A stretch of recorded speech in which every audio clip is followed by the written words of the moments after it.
সুপ্রিয় দর্শক, আশা করি আপনারা যে যেখানে আছেন ভালো আছেন, সুস্থ আছেন, নিরাপদে আছেন। আমার এখনকার উপস্থাপনা আমাদের মাননীয় স্বরাষ্ট্র উপদেষ্টা, আমাদের মাননীয় স্বরাষ্ট্র উপদেষ্টা সম্পর্কে কিছু কথা। প্রথমত, উনি তো কথা বলতে জানেনই না এবং কখন কি বলতে হয় তাও বুঝেন কিনা সন্দেহ আছে। এবং তিনি আইন শৃঙ্খলার এত উন্নতি ঘটিয়েছেন, প্রতিটা মুহূর্তেই তিনি বলে বেড়াচ্ছেন আইন শৃঙ্খলার অনেক উন্নতি হয়েছে, আরো উন্নয়ন দরকার। এবং শুধু তাই নয়, যত কিছু ঘটনাই ঘটুক তা বিগত আওয়ামী লীগ সরকারের লোকেরা করছে। আমি আপনাদের কয়েকটি ঘটনা দেখাচ্ছি। এই যে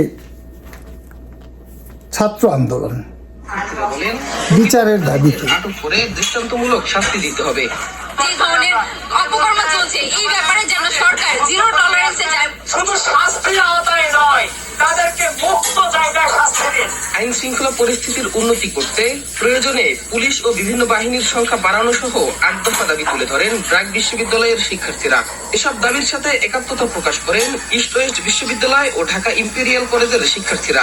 ধর্ষণ সহ সকল ধরনের অপরাধে দৃষ্টান্তমূলক শাস্তির ব্যবস্থা নিশ্চিত করে তা অপরাধীর পরিচয় প্রকাশপূর্বক সরকারিভাবে প্রচার করে সামাজিক প্রতিরোধ গড়ে তুলতে হবে। প্রতিটি থানায় প্রশাসনিক এবং মাঠ পর্যায়ের কর্মচারীর সংখ্যা বাড়াতে হবে। প্রয়োজন হলে আরো কঠোরভাবে আমরা পরিত্রাণ করতে হবে। একই দাবিতে আসতে না পারলে এ সরকারও ব্যর্থ হবে মন্তব্য করে তিতুমির কলেজের শিক্ষার্থীরা বলেন, প্রকৃত অপরাধীদের আটক করে দৃষ্টান্তমূলক শাস্তি দিতে হবে। এই ধরনের অপকর্ম চলছে, এই ব্যাপারে যেন সরকার জিরো টলারেন্সে যায়। শুধু শাস্তির আওতায় নয়, তাদেরকে এই হচ্ছে বর্তমান পরিস্থিতি। আপনারা নিশ্চয়ই এই খবরটি দেখেছেন, তারপরেও আমি আপনাদের দেখাচ্ছি। এবং উনার যে বক্তব্যগুলো কত মিথ্যা বানোয়ার তা এই আরেকটি ছবি, সেটা স্টিল ছবি, আরেকটি আন্দোলনের ছবি, সেই আইন শৃঙ্খলা সম্পর্কিত। এবং তারপর রয়েছে আপনার উনার বক্তব্য। পরিস্থিতি যেন উন্নত হয়, আমি এই ব্যবস্থা করতেছি এবং এই আইন শৃঙ্খলা পরিস্থিতি আগের থেকে অনেক উন্নতি হয়েছে এবং এটা আরো উন্নতি হতে থাকে। আইন শৃঙ্খলা বাহিনী দায়িত্ব পালনে গাফলতি করলে তাদের বিরুদ্ধেও কঠোর ব্যবস্থা নেওয়ার কথা জানান স্বরাষ্ট্র উপদেষ্টা। আমি আইন শৃঙ্খলা পরিস্থিতি যেন উন্নত হয়, আমি এই ব্যবস্থা যা উন্নতি হয়, ওনার পদত্যাগের যখন দাবি করা হচ্ছিল এবং সর্বদিক দিয়েই বিভিন্ন সংস্থা, ছাত্র সংগঠন থেকে শুরু করে ওনার পদত্যাগ দাবি করাতে উনি বলছেন যে আইন শৃঙ্খলা উন্নতির চেষ্টা করছেন। তারপরে আপনার এই যে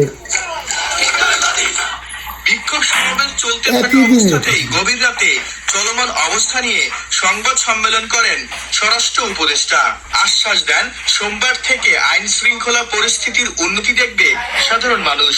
এই আওয়ামী দোষকদের আমরা কোনো অবস্থায় সাথ দিব না। তাদের কাছে প্রচুর টাকা আছে, এই টাকা তারা বিভিন্ন জনের মাধ্যমে বিভিন্ন ভাবে ছড়াচ্ছে এবং দেশে একটা অস্থিতিশীল পরিস্থিতি চেষ্টা করতেছে, কিন্তু তারা কোনো অবস্থায় সাকসেস হবে না। আমি বাহিনীর সবাইকে ইনস্ট্রাকশন দিয়েছি। উনি আওয়ামী বাহিনীর কথা বলছেন এবং ওনাদের কাছে প্রচুর টাকা আছে, এই জন্য তারা এই সমস্ত কিছু করছে। কিন্তু আরেকটি ছবি আমি আপনাদের দেখাচ্ছি, দেখুন। 48 ঘন্টায় 17টি ধর্ষণ। আমার মনে হয় বিগত আওয়ামী লীগের আমলেও এটা হয়নি, বিএনপির আমলেও সেটা হয়নি, এমনকি স্বৈরাচার এরশাদের আমলেও 48 ঘন্টায় 17টি ধর্ষণ এই বাংলায় রেকর্ড সৃষ্টি করেছে। তারপর আরো অনেক ধর্ষণের ঘটনা ঘটেছে ইতিমধ্যে, তো আপনারা নিশ্চয়ই খবরগুলো দেখেছেন। তাহলে আইন শৃঙ্খলার পরিস্থিতির উন্নতিটা হলো কোথায়? কিন্তু আমার প্রশ্ন হচ্ছে এখানে, আমি ধরে নিলাম তর্কের খাতিরে আমি ধরে নিলাম যে আমাদের স্বরাষ্ট্র উপদেষ্টা মাননীয় অথর্ব স্বরাষ্ট্র উপদেষ্টার কথাই ঠিক। এগুলো আওয়ামী লীগ লোকজন করছে, আমি ধরেই নিলাম আওয়ামী লীগ লোকজন করছে। তাহলে আপনাদের কাছে আমার প্রশ্ন, এবং মাননীয় অথর্ব উপদেষ্টার কাছেও আমার প্রশ্ন, 32 নাম্বার ভেঙেছে কি আওয়ামী লীগের লোকজন? এটা কি সন্ত্রাসী কর্মকাণ্ড নয়? শেখ হাসিনা সহ আওয়ামী লীগ নেতা কর্মীদের বাড়িতে আগুন জ্বালিয়েছে কারা?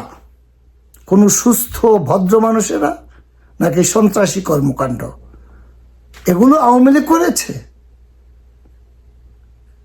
আজকের চাঁদাবাজি এবং সমন্বয়দের চাঁদাবাজি, সমন্বয়রা আটক হয়েছে, এগুলো সেই সমন্বয়কারীও কি আওয়ামী সমন্বয়কারী? এই সমস্ত অথর্ব উপদেষ্টাদের নিয়ে দেশ চালানো হচ্ছে। শুধু অথর্ব স্বরাষ্ট্র উপদেষ্টা নয়, আমি এর আগেও বলেছিলাম অথর্ব সেনা প্রধান, অথর্ব সেনা উপদেষ্টা, অথর্ব স্বরাষ্ট্র উপদেষ্টা। তাই আবারও বলছি, এই সরকারকে উৎখাত করতে হলে আপনাদের এগিয়ে আসতে হবে, আওয়ামী লীগকে এগিয়ে আসতে হবে। আমি বারবার বলছি, আমাদের গ্রামে গঞ্জে, ইউনিয়নে, থানায়, পাড়ায়, মহল্লায় সংগ্রাম পরিষদ গড়ে তুলতে হবে। দেশকে আর ধ্বংসের পথে যেতে দেয়া যায় না। আজ এ পর্যন্তই। আপনারা সবাই ভালো থাকুন, সুস্থ থাকুন, নিরাপদে থাকুন। বাংলার জয় হবে। জয় বাংলা।